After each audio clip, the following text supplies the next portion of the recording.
Hey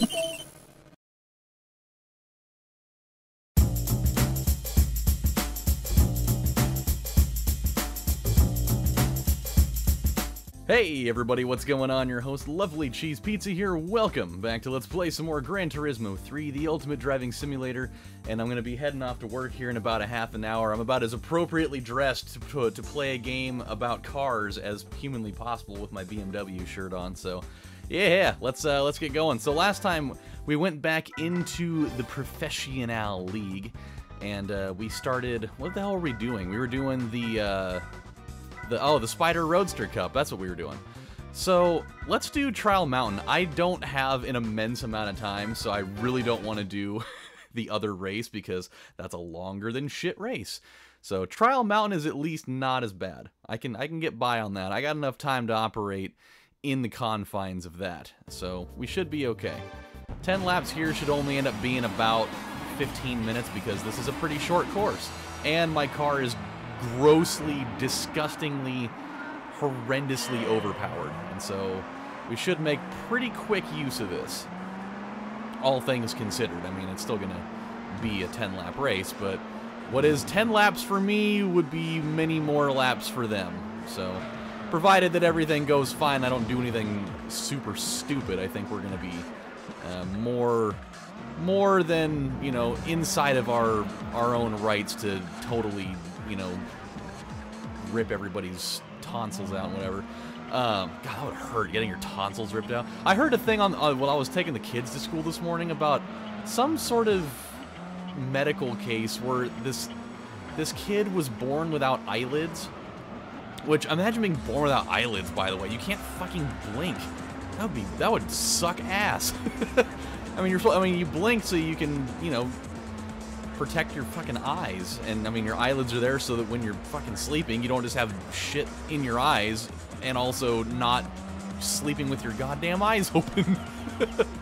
But this kid was born without eyelids, and so the doctors did a procedure where they grafted, you know, skin off of his ball sack. I'm not fucking kidding. They grafted skin off of his ball sack to make him a fresh pair of eyelids. And it worked, like, it was fine. And then, like, 2 years later, the people fucking sued the doctors for, like, $2 million, and they won! Like, for what? Like, why were they awarded $2 million for a successful procedure? I don't understand. I'd have to read more into it, but, like, that's what I heard on the radio, and it's just like, so, I mean, you went and had the procedure done so that you could have eyelids. And it worked, but you're suing anyways. It's like, what, are you mad because they took the skin off of you, see, because kids are calling you, you know, fucking sack face now, or, you know, fucking balls eyes, or, I mean, you know, just because you're getting made fun of from people doesn't mean that you should be able to sue the fucking doctor that gave you eyelids. Like, you didn't specify where you wanted to have the skin come from, so I mean, beggars don't get to be choosers here. I mean, where would you have rather them taken it from? Would you have rather them taking it straight off of your dick instead? Because, I mean, whoa, boy, you'd be opening up the window for plenty more things after that, but, I mean, but this is the world that we live in, though. I mean, there was a kid that, I remember a story from a long time ago, and I think I talked about it here once, where, like, a kid was at a birthday party or something, and, like, he tripped and, like, fell into his aunt or something, or he did something involving him, like, crashing into his aunt and, like, broke her arm or something, and she fucking sued the kid or something like that for, like, hundreds of thousands of dollars. It's like, what kind of shitty family member are you? So you're going off suing your own family member because of something that a kid did. Like, get the fuck over it.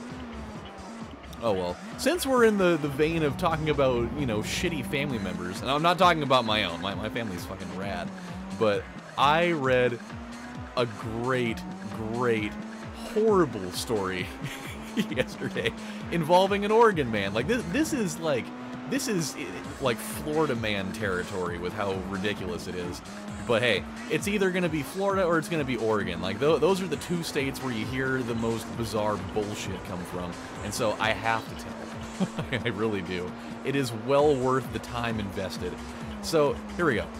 So, I'm at work yesterday, and I'm in the middle of you know, rolling out some customer emails, trying to get some people in for some deliveries and encores and stuff, i.e.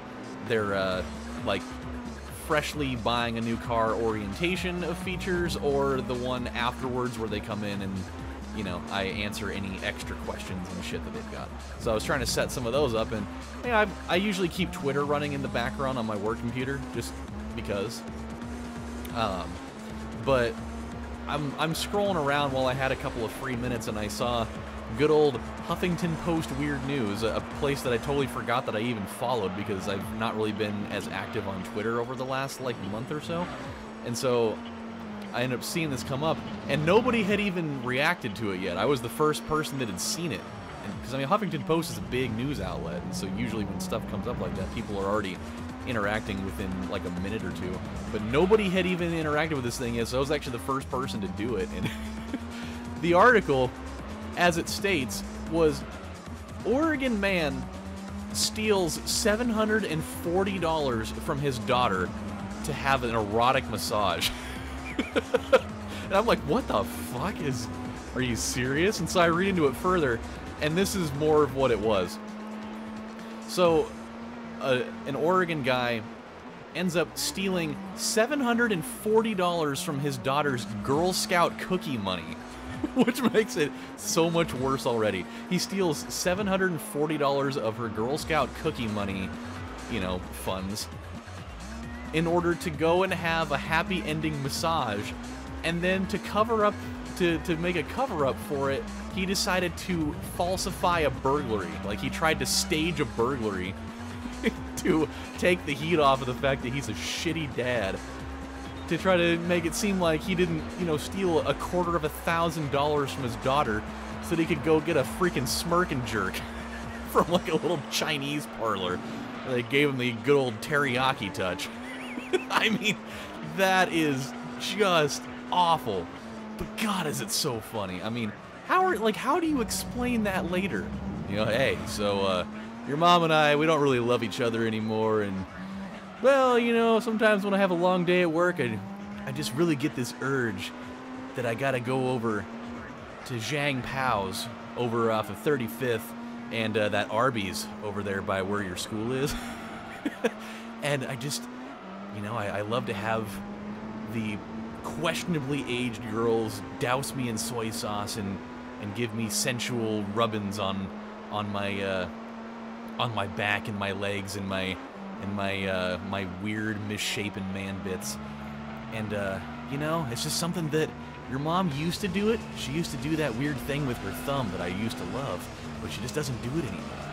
And so you know, I had to go look for it elsewhere. I mean, we're in a loveless marriage, and I'm going through crippling stages of anxiety and depression, and well, I only have about 1% of my total testosterone left, so I'm basically 0% a man. And with that, I just need to have the comfort of... I need to stop.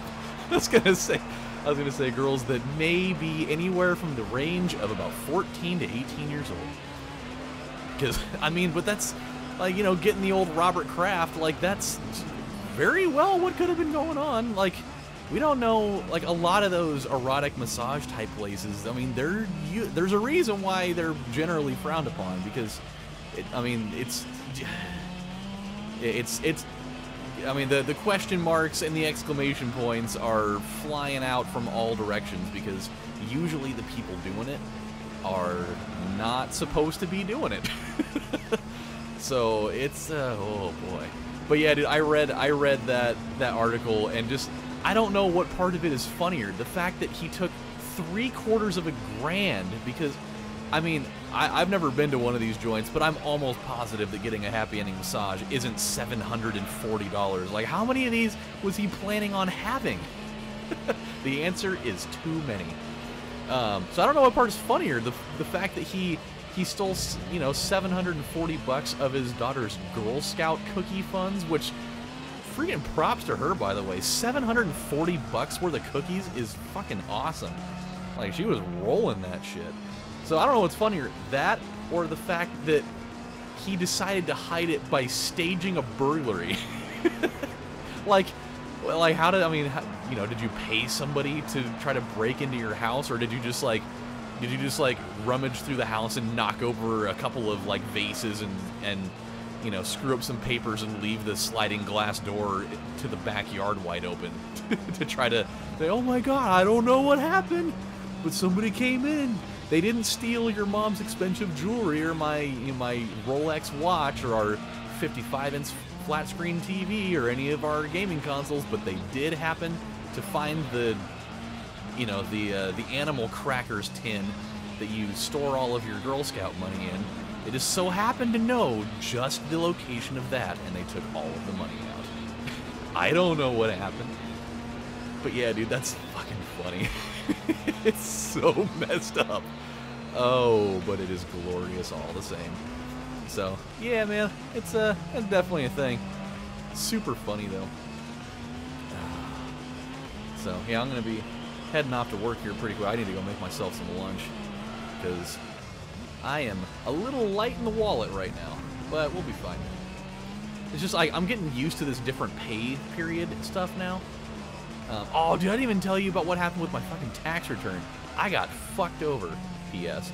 So, I'll do this over the night. So, yeah, dude, getting used to this pay period is weird. I was, like, for my entire career, I used to, like, I went from getting paid on the 1st and 15th, like most places.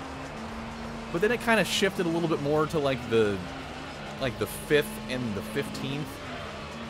You know, that general kind of area, 5th and 20th or whatever. And then it kind of morphed into, like, the 7th and, like, the 21st. It's just, like, the pay schedule's been weird. But now I have to get used to the 10th and the 25th, which is not really that kind considering where my bills are at. Like, I kind of structured my bills around what my old pay schedule was. Because, like, my storage unit and my car payment used to come out on the 6th and the 7th. And then my car insurance and my phone bill would be due on, like, the 23rd and the 27th. And so, you know, now it's kind of like things come out at really tedious times where I gotta, like, hope the grace period kind of helps me out. But, dude, yeah, okay, here's this tax return thing. This is fucked up. So, I got my tax return, you know, back in, like, March. And so I got my federal one. But we got a thing in the mail saying that they were going to deduct some money out of it because of Michaela's student loans when she was going to nursing school. And so they took about $2,100 out of it. A lot of fucking money. But it's like, okay, no big deal. I mean, we still have plenty left over. And not a horrendous thing. And so, you know, we're sitting there thinking, okay, well, you know, the federal one always comes first. The state one comes last, especially Oregon, because they're the slowest fucking people in the world. They are the literal embodiment of the fucking sloth guy at the DMV from Zootopia. It's literally the same fucking thing. And so we're thinking, we'll get the state one a little bit later, and, you know, the money that they took out of that, we'll pretty much get it straight back from the state one, because the return was going to be about $2,100 and something bucks. So it's like, all right, this is good. And so we wait, and we wait, and we wait. About a month goes by, and we're like, all right, this has been a little bit longer than, you know, but, you know, they had the government shutdown and that type of stuff, and, you know, all that shit. And so, you know, maybe that's affecting why it's taking so long. And I talked to a couple other people. I haven't gotten mine yet either. Okay, well then it's probably still going to show up then. No big deal. So I wait again. And I wait again. And I wait again. 3 more weeks goes by. It's like, okay. I'm going to call the hotline, and I'm going to call the where's my refund thing for the state of Oregon and see if they can offer me anything at all. And so I call them up, and it says, your return has been processed. Please wait up to 2 weeks for it to be, to deliver to your house. If there are any offsets available, you will be receiving a notification in the mail. And it's like, okay. So with that, I wait some more, and I wait some more, and I wait some more. Never got anything in the mail. 3 more weeks goes by. It's like, okay, this is getting to be fucking ridiculous. Like, this is too much time. And so I was like, I want to talk to like an actual person this time. So I called the revenue department here in the state of Oregon. I was like, so my state return never showed up, and you know, it should have quite a while ago. I never received anything in the mail saying that you guys were offsetting anything out of it. So I'd like to know where it is. So he had me give him the information. And he's like, so there were some offsets with that, and they took the entire amount. And I'm just like, what? And he's like, yeah, well, he's like, you know, we took $2,100 and something out of it because you had some debts to pay. And I'm like, but we already did that with our federal one. They took $2,100 out of our federal one. He's like, well, we sent you something in the mail back in March saying that we were going to be offsetting, you know, your money for some student loans. Like, but we got something in the mail, but that was saying that it came out of the federal one for the exact same amount of money. It's like, so what's going on here? Where is my refund? He's like, oh, that's really interesting. They usually don't take it out of that one. Huh. Well, there's nothing else I can do. I mean, that's, he's like, that's what I got for you. And it's like, so you guys basically double dipped my refund? He's like, well, I guess that's what it would be then, wouldn't it? And then he's just like, well, you have a nice day. And he fucking hung up on me. And I'm like, what the fuck? So they took out, like, I understand them offsetting my state loan because it was, you know, because of state debts. And so they took out the money. It's like, okay, that's fine. But they took out the same exact amount of money from my federal one also to pay the exact same thing that had already been paid by the other one. So they literally stole money from me. And it's like, I mean, I could call the fucking IRS and be like, hey, so you guys totally screwed me over, give me my damn money back, but they won't fucking do it. They're not gonna do shit. And so, yeah, now I just gotta live with the fact that they totally stole $2 grand from me at a time where I could really, really use it. It was not tight at all. I'm actually pretty upset by it, but what are you gonna do? So, with that, my friends, we had a successful race there. That actually went over really easily, which means when we do the next race, I don't think it's going to be very hard at all. But I need to go make myself some lunch because I got to leave for work in about 12 minutes, so I don't want to be late. So with that said, my friends, this is your host, Lovely Cheese Pizza, saying it feels good to be back making more stuff. I'm going to try to make some more stuff within the next day or two to try to make it a little more consistent here, and then we'll go from there. So with that said, my friends, this is your host, Lovely Cheese Pizza, saying thank you guys for watching, and I'll see you next time. Take care, everybody.